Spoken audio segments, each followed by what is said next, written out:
तीन एक्स की घात दो ऋण एक्स ऋण चार के शून्य ज्ञात करना है।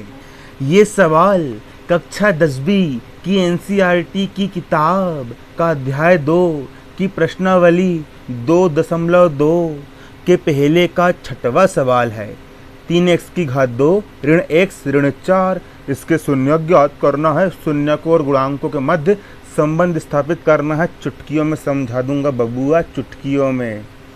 अरे आरा हिले छपरा हिले बलिया हिले ला तोहरी लचके जो कमरिया सारा एमपी हिले ला। देखिए सबसे पहले हम यहाँ पर हल डालेंगे, है ना। यहाँ पर है तीन एक्स की घात दो ऋण एक्स ऋण चार, इसके हमको शून्य ज्ञात करना है। तो जिस किसी भी बहुपद के शून्य ज्ञात करना होता है उसके बराबर में जीरो मान लिया जाता है। तो इस बहुपद के बराबर में जीरो मान लेंगे। तो माना तीन एक्स की घात दो ऋण एक्स ऋण चार बराबर जीरो। यहाँ पर मध्य पद एक्स है तो एक्स को ऐसे दो भागों में तोड़ो, एक्स को ऐसे दो भागों में तोड़ो कि इन दोनों को हल करने पर एक्स आए। एक्स को ऐसे दो भागों में तोड़ो कि इन दोनों को हल करने पर एक्स आए, और इन दोनों का गुणा करने पर वही संख्या है जो इन दोनों को गुणा करने पर आता है। तो एक्स को मैंने चार और तीन में तोड़ दिया, क्योंकि चार में से चार एक्स में से तीन एक्स गए तो यहाँ पर एक एक्स बचेगा। और एक को लिखते हैं क्या? नहीं लिखते। यहाँ पर चार में से तीन गए एक एक्स बचेगा, चार में से तीन गए एक एक्स बचेगा, चार एक्स में से तीन एक्स गए एक एक्स बचेगा। इसलिए यहाँ पर दो संख्या चार, पहली संख्या होगी चार और अगली संख्या हो गई यहाँ पर तीन। अब इन दोनों गुणा कीजिए, चार तिया 12, इन दोनों गुणा करने पर 12 आया ना। अब इन दोनों गुणा कीजिए, तीन चौ 12, मतलब कि इसको ऐसे दो भागों में तोड़ना है। ऐसी दो संख्या सोचना है कि इनको जोड़ने घटाने पर ये संख्या आ जाए और इन दोनों का गुणा करने पर वही संख्या आए जो इन दोनों का गुणा करने पर आती है मेरे बबुआ। अब देखो यहाँ पर चार पद बन गए, एक दो तीन चार बन चुके हैं। ये पहला पद है तीन एक्स की घात दो ऋण चार एक्स, अगला पद है तीन एक्स ऋण चार, अगला पद है बेटा तीन एक्स ऋण चार। अब इन दोनों में से क्या कॉमन निकाल रहा है? अरे एक्स इसके पास भी है, एक्स इसके पास भी है, दोनों के पास एक्स है तो इसके पास और इसके पास से मैंने एक्स को छुड़ा लिया और यहाँ पर रख लिया। यहाँ पर दो एक्स है, दो एक्स में से एक एक्स बाहर आ गया, अंदर एक ही एक्स बचेगा। तीन का तीन जैसे का वैसा, दो एक्स में से एक एक्स बाहर आ गया, अंदर एक ही एक्स बचा। ऋण का ऋण, यहाँ पर एक एक्स था, एक एक्स को मैंने बाहर निकाल लिया, यहाँ पर सिर्फ कितना बचा? चार बचा, मतलब कि दोनों के पास से मैंने एक्स कॉमन निकाल लिया। यहाँ पर तीन का तीन, दो एक्स में से एक एक्स गया तो यहाँ पर सिर्फ एक ही एक्स बचेगा। ऋण का ऋण, चार का चार, एक्स बाहर आ चुका है बच्चों। अब देखिए तीन एक्स ऋण चार, यहाँ पर एक्स इसके पास है लेकिन इसके पास नहीं है, तीन इसके पास है लेकिन इसके पास नहीं है, मतलब कि दोनों के पास ऐसी कोई भी संख्या नहीं है जो दोनों के पास हो। तो जिसके पास कुछ नहीं होता वहाँ से एक बाहर निकाल लेते हैं, है ना। क्या निकाल लेते हैं? एक बाहर निकाल लेते हैं। तो यहाँ से मैंने एक बाहर निकाल लिया तो यहाँ पर बचेगा तीन एक्स ऋण का ऋण चार का चार बराबर का बराबर जीरो का जीरो। अरे तू तो हीरो है रे, तू गणित में 100 में 100 नंबर लाएगा। यहाँ पर जीरो है ना। अब देखो तीन एक्स ऋण चार यहाँ पर भी है, तीन एक्स ऋण चार यहाँ पर भी है, दोनों के पास तीन एक्स ऋण चार है ना, तो दोनों के पास से तीन एक्स ऋण चार मैंने कॉमन निकाल लिया, अलग लिख लिया। क्या बचा? एक्स बचा, धन का धन एक का एक, एक्स धन एक यहाँ पर अलग से अलग बचा। तीन एक्स ऋण चार यहाँ पर भी है, तीन एक्स ऋण चार यहाँ पर भी, दोनों के पास तीन एक्स ऋण चार बाहर निकाल लिए, अंदर बचेगा एक्स, धन का धन एक का एक, बराबर का बराबर जीरो का जीरो। इन सब के बराबर में जीरो है, मतलब इस कोष्टक के बराबर में भी जीरो और इस कोष्टक के बराबर में भी जीरो। अरे मैं हूँ हीरो, तो इसके बराबर में जीरो, मतलब तीन एक्स ऋण चार के बराबर में जीरो और एक्स धन एक के बराबर में भी यहाँ पर ले लिया जीरो। बराबर किस तरफ चार ऋण वाला है तो उस तरफ जाकर के ये धन वाला हो जाएगा, बराबर किस तरफ एक धन का है उस तरफ जाकर के ऋण का हो जाएगा। अरे बराबर किस तरफ धन वाला ऋण वाला धन का हो जाता है, अरे इस तरफ लड़का है तो लड़की बन जाएगा और इस तरफ लड़की तो लड़का बन जाएगा, है ना। आरन समझ में, इस तरफ चार ऋण वाला तो उस तरफ जाकर के ये धन वाला हो गया और इस तरफ ये एक धन वाला तो उस तरफ जाकर के एक ऋण वाला हो गया। अब बराबर किस तरफ? तीन गुणे में है, पक्षांतर कर देंगे तो बटे में जाएगा। यहाँ पर हो जाएगा 4/3 तथा का तथा एक्स का मान आ गया ऋण का एक। यहाँ पर एक्स के दो मान आ गए हैं मित्रों, एक्स के दो मान निकल चुके हैं।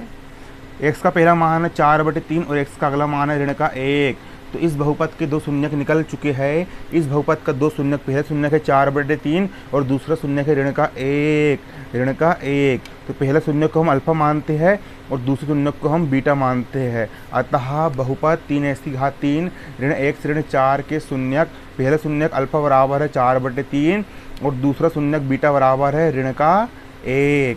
अब शून्यक तो निकल चुके हैं, ये हो गया हमारा आंसर। अब हमको यहाँ पर शून्यकों और गुणांकों में संबंध स्थापित करना है। तो सूत्र होता है शून्यकों का योगफल बराबर होता है ऋण x का गुणांक बटे x² का गुणांक। कब से समझा रहा हूँ, अब तो याद कर लो रे। शून्यकों का योगफल बराबर होता है ऋण x का गुणांक बटे x² का गुणांक। शून्यकों का योगफल, दो शून्यक है, पहला शून्यक है अल्फा और दूसरा है बीटा। शून्यकों का योगफल मतलब कि अल्फा धन बीटा, योगफल मतलब जोड़ देंगे अल्फा धन बीटा, है ना। मतलब कि शून्यकों का योगफल मतलब कि 4/3 धन मतलब कि इसको और इसको दोनों को आपको जोड़ना है। तो सिंपल सा मान रख देंगे। देखिए x का गुणांक यहाँ पर, x का गुणांक यहाँ पर क्या है, x गुणांक यहाँ पर कुछ नहीं मतलब कि 1 है। x गुणांक यहाँ पर कुछ नहीं मतलब कि 1 से यहाँ पर गुणा हुआ है ना। इसके सामने कुछ नहीं लगा मतलब कि यहाँ पर 1 लगा है ना।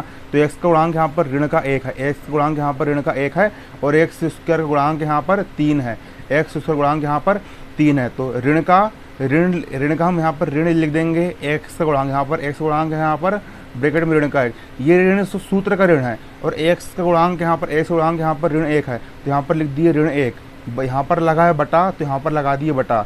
x² का गुणांक यहाँ पर, x² गुणांक यहाँ पर 3 है तो यहाँ पर x² गुणांक की जगह लिख दूंगा मैं 3 बराबर का बराबर शून्यकों का योगफल।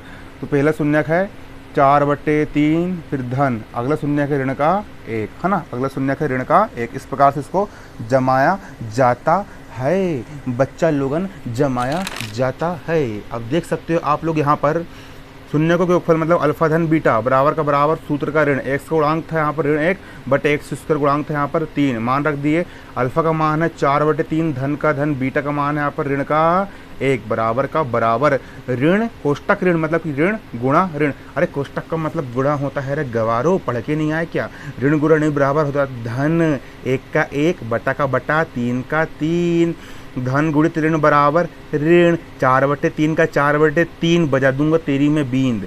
धन गुणित ऋण बराबर यहाँ पर हो जाएगा ऋण 1 का 1 बराबर का बराबर 1/3 का 1/3। अब देखो यहाँ पर है 3, यहाँ पर है 1, 3 और 1 का लघुत्तम हो गया 3, 3 में 3 का भाग दिए एक बार गया, 4 में 1 का गुणा करे 4 1 कम 4 ऋण का ऋण। अब 1 में 3 का भाग, 3 में 1 का भाग दिए 3 बार गया, उस 3 गुणों ऊपर कर देंगे 3 1 कम 3। सिंपल शब्दों में 3 और 1 का लघुत्तम हो गया 3, 3 1 कम 3, 4 1 कम 4 बराबर का बराबर 1/3 का 1/3। 4 में से 3 गए बच्चा 1 बटे का बटे 3 का 3 बराबर का बराबर 1/3 का 1/3 बराबर किस तरफ भी 1/3 बराबर के उस तरफ भी 1/3 मतलब लेफ्ट हैंड साइड और राइट हैंड साइड दोनों बराबर। और ये हमारा हो गया सिद्धा कर दिया मैंने। अब अगला सूत्र होता है शून्यकों का गुणनफल। शून्यकों का गुणनफल बराबर होता है अचर पद बटे x² का गुणांक। अरे शून्यकों का गुणनफल बराबर होता है अचर पद बटे x² का गुणांक। शून्यकों का गुणनफल, पहला शून्यक है अल्फा और दूसरा शून्यक है बीटा, दोनों का गुणनफल, दोनों को कर दूँ मैंने गुणा, बराबर को बराबर अचर पद अचर पद अचर अचर अचर अचर अचर अचर। अरे गमार जी है अचर पद ऋण का 4, जो एक्स वाले पद होते हैं उनको अपन चर बोलते हैं, एक्स को चर बोलते हैं और उसको संख्या को बोलते हैं अचर। तो यहाँ पर ऋण 4 यहाँ पर अचर पद है तो अचर पद का मान है ऋण का 4, तो अचर पद की जगह में धर दूंगा ऋण का 4 बटा का बटा x² का गुणांक, x² गुणांक यहाँ पर 3 है। कैसे 3 है, अरे नलायक अभी बताया था ना, x² गुणांक यहाँ पर 3 है, x² का गुणांक यहाँ पर 3 है तो बटे में रख दिया मैंने 3। अल्फा का मान था 4/3 गुणा का गुणा, बीटा का मान था ऋण का 1, है ना। अल्फा और बीटा शून्यक है रे, अब भी निकाले थे ना।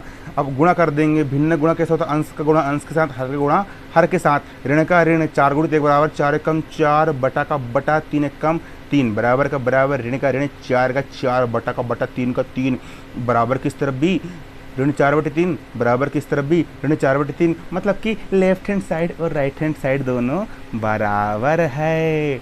मतलब कि हमने इसको सिद्ध कर चुका है।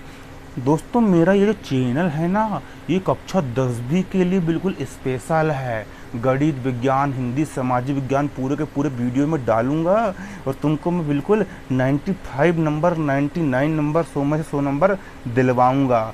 तो इसलिए चपड़ागंजियों, मेरे चैनल को सब्सक्राइब करो और तुम्हारे पूरे दोस्त लोग को इसको शेयर करो। तुम जितना ज़्यादा शेयर करोगे ना, उतने ज़्यादा मेरे व्यू बढ़ेंगे और उतना अच्छे से मैं तुमको पढ़ाऊँगा, क्योंकि मुझे पढ़ाने में मज़ा आता है।